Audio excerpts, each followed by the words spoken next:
Hey everyone, thanks for tuning in. Welcome back to your nerdy show. I'm your host, Spoiler Master. We need to talk about that massive bombshell dropped in the Season 2 finale of Monarch, Legacy of Monsters. If you've been following the MonsterVerse, you know that the timeline is getting a little crowded, but the arrival of a legendary Toho icon just changed everything we thought we knew about the mid-2010s era of this cinematic universe. Just when we thought the dust had settled after Kong's brutal face-off with Titan X on Skull Island, Apple TV and Legendary decided to throw a massive curveball at us. In the closing moments of the season, we see Lee Shaw, played by the legendary Kurt Russell, traveling deep into the heart of Thailand. He's there to meet a contact, someone with intel on the shifting tectonic scales of the world, and they head out into the dense jungle toward a massive volcano. As the camera pans up, we see a familiar, terrifying silhouette perched right on the rim. It's Rodan. The fire demon himself is back, spreading those massive wings and letting out a roar that echoes across the landscape. Now, on the surface, this is an incredible fan service moment, but for those of us who obsess over the lore, it immediately triggers a massive red flag. We have a serious continuity conundrum on our hands because, as far as the official MonsterVerse canon is concerned, Rodan was supposed to be fast asleep halfway across the world during this time. The timeline problem.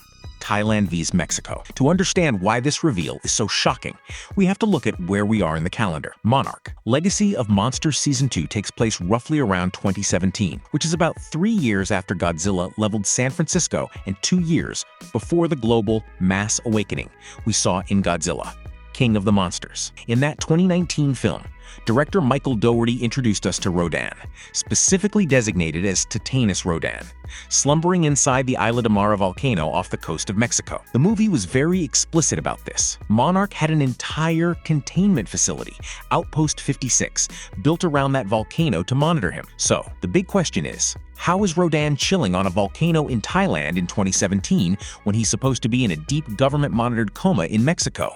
At first glance, it feels like a massive plot hole. Did the writers just forget the geography of the previous movies? Is this the same creature? And if so, did he just decide to take a vacation to Southeast Asia before flying back to Mexico to wait for Ghidorah's call? While that's possible, it feels a bit messy for a franchise that usually tries to keep its Titan movements somewhat logical. If it's the same Rodan, Monarch would have to capture him, move him across the Pacific, and somehow stuff him back into a volcano without the world noticing. That seems unlikely, which leads us to a much more exciting theory that takes us all the way back to 1956.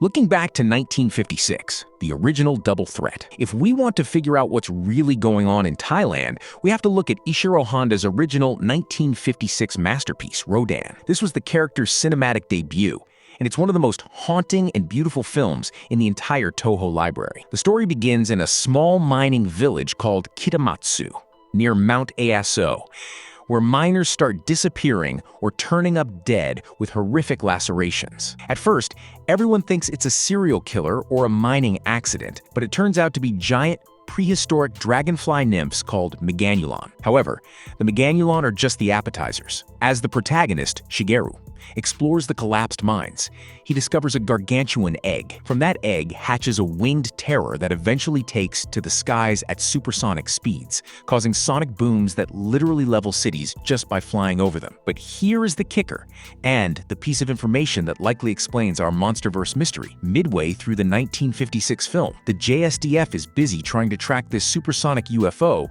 when they realize they aren't just dealing with one monster. There are actually two Rodans.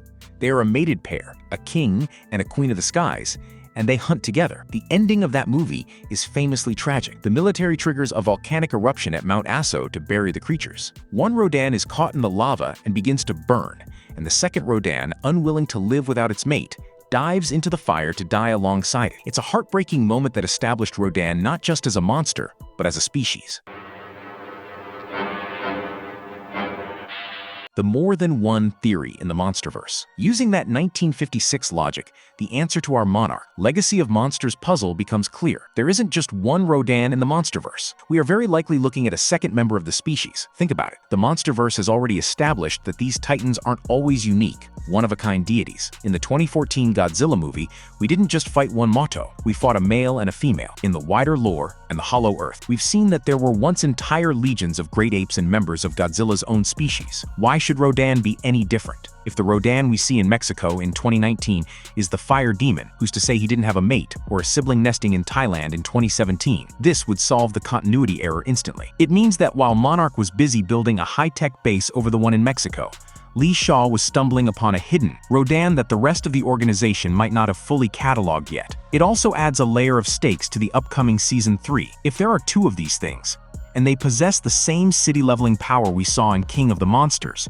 the world is in twice as much danger. It also opens up the tragic possibility that something happens to this Thai Rodan, explaining why only the Mexican Rodan is active by the time 2019 rolls around. Perhaps this second Rodan is the reason Monarch becomes so obsessed with containment in the first place.